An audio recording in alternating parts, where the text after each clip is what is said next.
Hello everyone, good morning. स्वागत है आप सभी का ऑनलाइन स्टडी में। तो देखिए, आज हमारे पास एक साइंस का बहुत ही महत्वपूर्ण टॉपिक है और काफ़ी लोग इसके बारे में डिमांड कर रहे थे कि मानव ऊतक का कुछ जो इम्पोर्टेंट पॉइंट्स हैं उनको समझा दीजिए। तो आज मैंने इस वीडियो में मानव ऊतक से रिलेटेड कुछ महत्वपूर्ण पॉइंट्स को कवर करने की पूरी कोशिश की है। तो इस वीडियो को एंड तक अच्छे तरीके से देखिए और जो भी इसमें पॉइंट आपको बताया जाएगा उनको याद रखिएगा, क्योंकि यहाँ से कई सारे प्रश्न हमेशा पूछे जाते रहते हैं।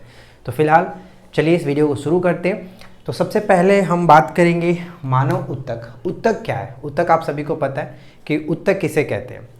ऊतक हम उसे कहते हैं मतलब समान कोशिकाओं के समूह को, यानी समान कोशिकाओं के समूह को ऊतक कहा जाता है। कोशिकाओं के समूह को ऊतक कहते हैं, जिससे हमारे विभिन्न अंग बने होते हैं।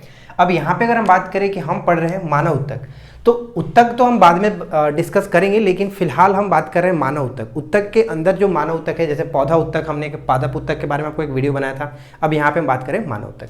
तो मानव ऊतक में सबसे पहले हम बात करते हैं यहाँ पे संयोजी ऊतक। देखिए, मानव ऊतक के अंदर बहुत सारी चीज़ें आती हैं। संयोजी ऊतक हो गया, इसके बाद आता है पेशीय ऊतक, आरेखित मांसपेशी ऊतक, तंत्रिका ऊतक, उपकला ऊतक। ये सभी के सभी मानव ऊतक के ही पार्ट हैं। तो अब हम सबसे पहले देखेंगे संयोजी ऊतक। संयोजी ऊतक के अंतर्गत अगर हम देखें तो शरीर के विभिन्न अंगों को जोड़ने का कार्य कौन करता है? संयोजी ऊतक करता है। शरीर के विभिन्न अंगों को जोड़ने का कार्य कौन करता है? संयोजी ऊतक करता है। और संयोजी ऊतक से अकेले ही यहाँ पे बहुत सारे प्रश्न बनते रहते हैं, क्योंकि रक्त इसके अंतर्गत ही आता है। रक्त एक प्रकार का संयोजी ऊतक है और आप सभी को पता है कि रक्त से रिलेटेड कई सारे प्रश्न एग्जाम्स में ऑलरेडी पूछे जा चुके हैं। तो फिलहाल मैंने रक्त को एक छोटे से पॉइंट में यहाँ पे समझाया, लेकिन एक अलग वीडियो में लाऊंगा जिसमें हम लोग मानव रक्त के बारे में स्पेशल पढ़ेंगे और बहुत अच्छे तरीके से डिटेल में पढ़ेंगे। ठीक है, तो देखिए, संयोजी ऊतक 5 प्रकार के होते हैं। संयोजी ऊतक 5 प्रकार के होते हैं और इनके अंतर्गत हम एक करके देखेंगे। लेकिन बात यहाँ पे ऊतक की जा रही है, तो एक प्रश्न ये पूछा जा सकता है कि ऊतक जो है, ऊतकों का अध्ययन क्या कहलाता है? ऊतकों के अध्ययन को हम लोग हिस्टोलॉजी कहते हैं। क्या कहते हैं? हिस्टोलॉजी। हिस्टोलॉजी कहा जाता है। और हिस्टोलॉजी के जनक के रूप में किसको मानते हैं, या फिर हिस्टोलॉजी के खोज या फिर हिस्टोलॉजी के अध्ययन के जनक किसको माना जाता है? तो मालगिली। यहाँ पे एक नाम याद रखिएगा, मालगिली को। राइट।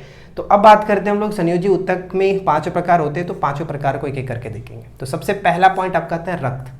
रक्त एक प्रकार का संयोजी ऊतक है और यहाँ से एक प्रश्न बनता है कि संयोजी ऊतक है, ठीक है, लेकिन रक्त का पीएच वैल्यू क्या होता है? रक्त से बहुत सारे प्रश्न बनेंगे, लेकिन इस वीडियो में मैं बहुत ही कम पॉइंट्स के साथ ही डिस्कस करूंगा, क्योंकि ये अपने आप में एक चैप्टर बन जाएगा मानव रक्त। इसका नेक्स्ट टॉपिक जो हम लाएंगे वो मानव रक्त आपको करा देंगे।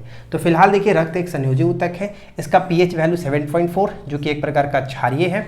रक्त प्लाज्मा में हमें आरबीसी, डब्ल्यूबीसी और एक प्लेटलेट्स कह सकते हैं, प्लेटलेट्स होता है। अब आरबीसी को एक नाम दिया जाता है एरिथ्रोसाइट, डब्ल्यूबीसी को ल्यूकोसाइट कहते हैं और प्लेटलेट्स को थ्रोम्बोसाइट के नाम से भी जाना जाता है। अब आरबीसी, डब्ल्यूबीसी, ये भी एक अलग अलग बहुत सारी चीज़ें होंगी। जब हम रक्त आपको पढ़ाएंगे तो वहाँ पे हम इसके बारे में डिस्कस करेंगे कि इनका मतलब कि निर्माण कहाँ से होता है, इनका जो कब्रिस्तान किसको कहा था, अलग अलग टाइप के आपने क्वेश्चंस देखा होगा, पूछा जाता रहता है, तो वो हम बाद में डिस्कस करेंगे। तो फिलहाल हम इसको यहीं पे रखते हैं। तो रक्त के बारे में बस ये जानिए कि रक्त एक प्रकार का संयोजी ऊतक का पार्ट है। तो अब बात करते हैं हम लोग यहाँ पे इसके संयोजी ऊतक के सेकेंड पॉइंट, जिसमें देखेंगे हम लोग हड्डी। ध्यान दीजिएगा, हड्डी भी एक प्रकार का संयोजी ऊतक का पार्ट है। जैसे कि रक्त हमने देखा, अब हड्डी है। तो हड्डी कठोर मैट्रिक्स के होते हैं, जो कि कैल्शियम और फास्फोरस के बने होते हैं। ये प्रश्न हमेशा आपने देखा होगा कि पूछा जाता है कि हड्डियों में सबसे ज़्यादा मात्रा किसका होता है? कैल्शियम और फास्फोरस का। अब यहाँ पे 2 प्रश्न हमेशा आपने देखा होगा, हड्डी से हड्डी के जोड़ को क्या कहते हैं और हड्डी से मांसपेशी के जोड़ को क्या कहते हैं? तो हड्डी से हड्डी को तो हम लोग लिगामेंट्स कहते हैं, लेकिन हड्डी से मांसपेशियों के जोड़ को टेंडन या फिर कंडरा कहा जाता है। लेकिन ये इतना आसान नहीं होता है कि बस मैंने आपको बता दिया याद हो जाएगा, कन्फ्यूजन होता रहता है। तो इसके लिए एक छोटा सा पॉइंट मैं आपको बताता हूँ, अगर एक याद रहेगा तो दूसरा आसानी से याद रख सकते हो। हिस्ट्री में सभी को पता है MBT यानी मोहम्मद बिन तुगलक। अब यहाँ से अगर हम M को मसल्स मान लें और B को बोन कहें, ठीक है, मसल और बोन के जोड़ को क्या कहेंगे? इक्वल में आप टेंडन T लगा दीजिए, कंडरा या फिर टेंडन। अक्सर आपको पेपर में टेंडन ही देखने को मिलता है, ठीक है।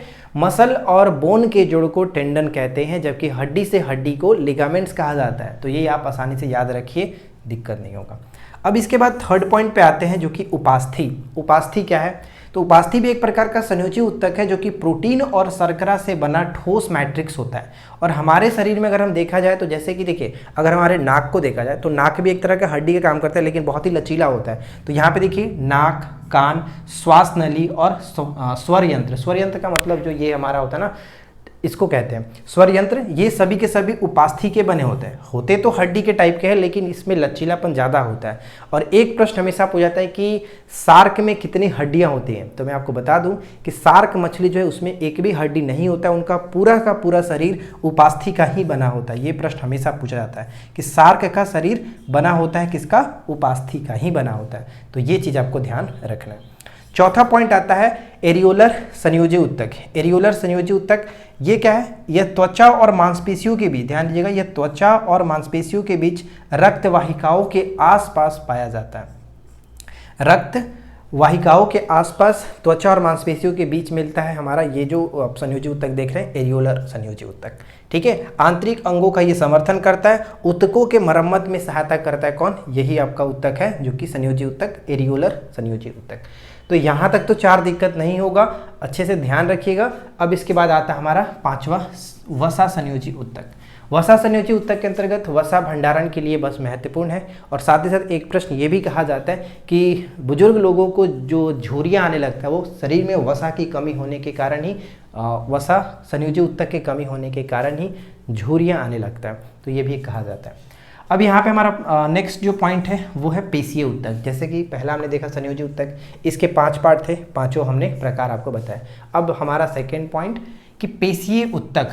पेशीय उत्तक के अंतर्गत क्या है? पेशी यानी कि मांसपेशी से रिलेटेड आपको लग रहा होगा, वही है कि इसमें विशेष संकुचनशील प्रोटीन होते हैं जो गति के लिए उत्तरदायी होते हैं। सिंपल सा आप ये याद रखिए कि ये मांसपेशियाँ, यानी इसी उत्तक से मांसपेशियाँ हमारी बनी होती है। पेशीय उत्तक से मांसपेशियाँ बनी होती है, शरीर की रक्षा करता है यही उत्तक। ठीक है, पेशीय उत्तक शरीर की रक्षा करता है। ज़्यादातर पूछा जाने वाला है आरेखित मांसपेशी। आरेखित मांसपेशी या फिर इसको हम लोग अनैच्छिक मांसपेशी के नाम से भी जानते हैं, और साथ ही साथ इसको हम लोग चिकनी मांसपेशी भी कहा जाता है, चिकनी मांसपेशी भी कहते हैं। आमतौर पर एलिमेंट्री कैनाल या फिर कह सकते हैं गर्भाशय या फिर आइरिस, यानी आँख में आइरिस जो है वो भी इसी का, यानी इसी मांसपेशी का बना होता है, आरेखित मांसपेशी। ठीक है, एक प्रश्न हमेशा आपको देखने को मिलेगा कि गर्भाशय को जो भोजन प्राप्त होता है वो किस मांसपेशी से, तो किस उत्तक से? तो यहाँ पे ध्यान रखिएगा, आरेखित मांसपेशी उत्तक से ही प्राप्त होता है। ये बहुत इंपॉर्टेंट प्रश्न है। ठीक है, अगला पॉइंट नेक्स्ट है तंत्रिका उत्तक। तंत्रिका उत्तक के अंतर्गत देखा जाए तो यह उत्तक उत्तेजनाओं के प्रति प्रतिक्रिया करता है।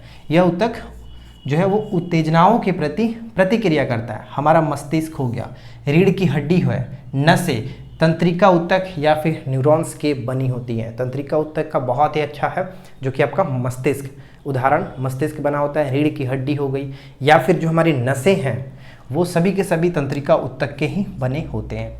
अब इसके बाद है उपकला उत्तक। ज़्यादातर पेपर में आपका इसका इंग्लिश वर्ड ही देखने को मिलता है। इपिथीलियमय उत्तक क्या है? इपिथीलियमय उत्तक, इससे हमारी त्वचा बनी होती है। ठीक है, त्वचा इसी की बनी होती है, और शरीर तथा आंतरिक अंगों की जो बाहरी परत होती है वो उपकला उत्तक या फिर इपिथीलियमय उत्तक से बना होता है। तो उम्मीद है कि ये जो छोटा सा टॉपिक था आपको समझ में आ गया होगा, और इसमें जो जो महत्वपूर्ण पॉइंट्स थे वो मैंने सब कुछ आपको कवर करा दिए। ये जो आप यहाँ पे देख रहे हैं इसका नोट्स हम अपने पेड कोर्स में डाल देंगे, तो वहाँ पे जो जो लोग जुड़े हुए हैं वो अपना प्रिंट आउट कराना चाहें तो करा सकते हैं। ठीक है, उम्मीद है कि ये वीडियो आपके लिए हेल्पफुल रही होगी। अगर वीडियो अच्छा लगा हो तो प्लीज़ वीडियो को लाइक एंड शेयर करिएगा, और आपके मन में जो भी टॉपिक चल रहा हो आप नीचे कमेंट कर दीजिए। लेकिन नेक्स्ट टॉपिक मानव रक्त हम लाएंगे, ताकि आपका ये टॉपिक के साथ मानव रक्त अच्छे से कवर हो सके। ठीक है, तो फिलहाल मिलते हैं नेक्स्ट वीडियो में नए टॉपिक के साथ। Thanks for watching, keep learning, have a good day.